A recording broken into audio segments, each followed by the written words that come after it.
Faithful Elephants, a true story of animals, people, and war. The cherry blossoms are in full bloom at the Ueno Zoo. Their petals are falling in a soft breeze and sparkling in the sun. Beneath the cherry trees, crowds of people are pushing to enter the zoo on such a beautiful day. Two elephants are outside performing their tricks for a lively audience. While blowing toy trumpets with their long trunks, the elephants walk along large wooden logs. Not far from the cheerful square, there stands a tombstone. Not many notice this monument for the animals that have died at the Bueno Zoo. It is quiet and peaceful here, and the sun warms every corner. One day, an employee of the zoo, while tenderly polishing the stone, told me a sad story of three elephants buried there. Today, he said, there are three elephants in this zoo, but years ago, we had three different elephants here. Their names were John, Tonki, and Wanli. At that time, Japan was at war. Gradually, the war had become more and more severe. Bombs were dropped on Tokyo every day and night like falling rain. What would happen if bombs hit the zoo?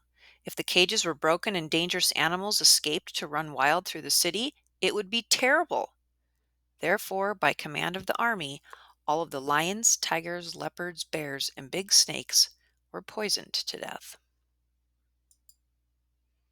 By and by, it came time for the three elephants to be killed. They began with John. John loved potatoes, so the elephant keepers mixed poisoned potatoes with the good ones when it was time to feed him. John, however, was a very clever elephant. He ate the good potatoes, but each time he brought a poisoned potato to his mouth with his trunk, he threw it to the ground. Kerplunk. As it seems, there is no other way, the zookeeper said. We must inject poison directly into his body. A large syringe, the kind used to give shots to horses, was prepared.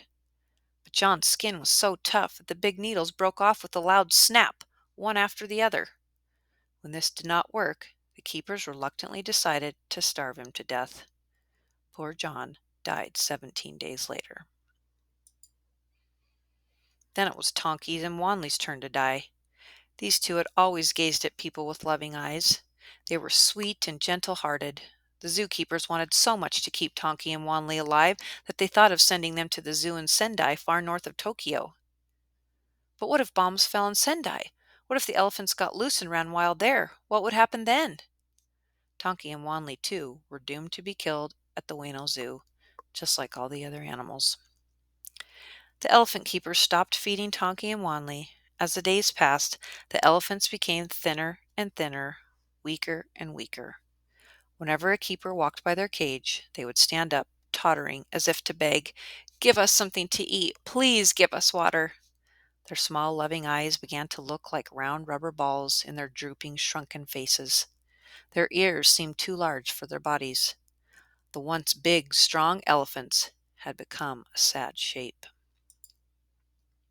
All this while, the elephant's trainer loved them as if they were his own children. He could only pace in front of the cage and moan, "You poor, poor, pitiful elephants." One day, Tonki and Wanley lifted their heavy bodies, staggered to their feet, and came close to their trainer. Squeezing out what little strength they had left, Tonki and Wanley made their appeal. They stood on their hind legs and lifted their front legs up as high as they could. Then, raising their trunks high in the air, they did their bonsai trick. Surely their friend would reward them with food and water as he used to do. The trainer could stand it no longer. "Oh, Tonki, oh, Wanley," he wailed, and dashed to the food shed. He carried food and pails of water to them and threw it at their feet. "Here," he said, sobbing, and clung to their thin legs.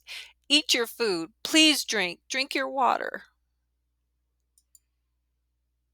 All of the other keepers pretended not to see what the trainer had done. No one said a word. The director of the zoo just sat very still, biting his lip and gazing at the top of his desk. No one was supposed to give the elephants any food. No one was supposed to give them any water. But everyone was hoping and praying that if the elephants could survive only one more day, the war might be over and the elephants would be saved. At last, Tonki and Wanley could no longer move. They just lay on their sides, hardly able to see the white clouds floating in the sky over the zoo. However, their eyes appeared clearer and more beautiful than ever. Seeing his beloved elephants dying this way, the elephant trainer felt as if his heart would break. He had no more courage to see them. All of the other keepers felt the same, and they too stayed away from the elephant's cage. Over 2 weeks later, Tonky and Wanley were dead. Both died leaning against the bars of their cage with their trunks stretched high in the air, still trying to do their bonsai trick for the people who once fed them. "The elephants are dead! They're dead!" screamed the elephant trainer as he ran into the office. He buried his head in his arms and cried, beating the desktop with his fist. The rest of the zookeepers ran to the elephant's cage and stumbled in. They took hold of Tonky's and Wanley's thin bodies as if to shake them back to life. Everyone burst into tears, then stroked the elephant's legs and trunks in sorrow. Above them, in the bright blue sky, the angry roar of enemy planes returned. Bombs began to drop on Tokyo once more.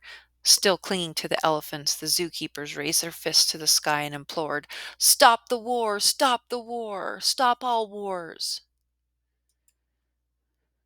Later, when the bodies of the elephants were examined, nothing was found in their washtub-like stomachs, not even one drop of water.